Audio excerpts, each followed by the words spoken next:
नागपुरात सुरू झालेलं ओबीसी आंदोलन मागे घेण्यात माजी मंत्री आणि ज्येष्ठ भाजप नेते परिणय फुके यांनी मोठी भूमिका बजावली। ओबीसी नेते स्वतः राष्ट्रीय ओबीसी महासंघाच्या अधिकाऱ्यांसह सरकारमध्ये समन्वयकाची भूमिका पार पाडत होते। फुके यांच्या मते देवेंद्र फडणवीस यांच्या नेतृत्वात सध्याचं राज्य सरकार ओबीसी समाजासाठी काम करणारं सरकार आहे। यापूर्वी देखील ओबीसी समाजासाठी 52 GR जारी करण्यात आले, तर पुढील काळात सध्याच्या मागण्यांबाबत 12 नवे GR जारी केले जातील, असंही फुके यांनी सांगितलं। हमारे साथ है डॉक्टर परिणय फुके। सर, ये बताइए कि आज ओबीसी महासंघ को एक तरीके से विजय मिली है, 14 में से 12 मांगे मान ली गई हैं। आप समन्वय की भूमिका में थे महासंघ और सरकार के बीच में, किस तरीके से देखते हैं, ये बड़ी विजय कही जाए इसे? निश्चित ही ये राष्ट्रीय ओबीसी महासंघ की और ओबीसी समाज की, संपूर्ण महाराष्ट्र के ओबीसी समाज की एक बड़ी विजय, बड़ी जीत है। ये माध्यम से निश्चित ही माननीय मुख्यमंत्री देवेंद्र फडणवीस साहब ने एक बता दिया है कि वो कहीं पे भी ओबीसी समाज के आरक्षण को धक्का लगने देंगे नहीं। उन्होंने ताकत से ओबीसी समाज के साथ खड़े रहे और साथ ही साथ मराठा समाज को भी न्याय देने का काम उनने किया है। दोनों समाज को न्याय देने का काम उनने किया है। मराठा समाज की जो मांग थी वो भी उनने पूरी की और ओबीसी आरक्षण को भी उनने धक्का लगने दिया नहीं।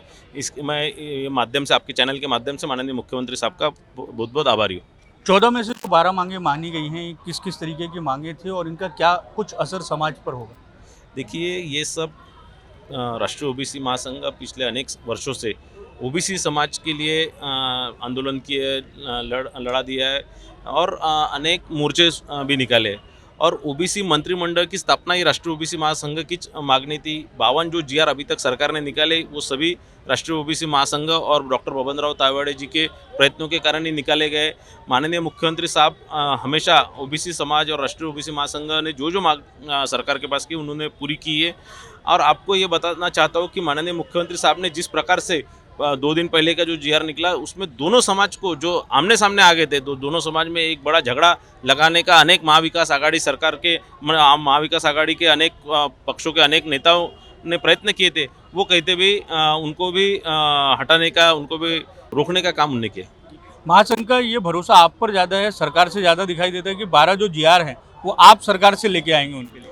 नहीं, देखिए, ये पिछले जो 52 GR है उसमें मैं ही सरकार और ओबीसी महासंघ के, राष्ट्रीय ओबीसी महासंघ के बीच में समन्वय का काम किया। पिछले बार भी जो आंदोलन हुआ था उसमें भी सरकार और महाराष्ट्र के सभी ओबीसी संगठन के पदाधिकारी के बीच में समन्वय की भूमिका मैंने निभाई थी।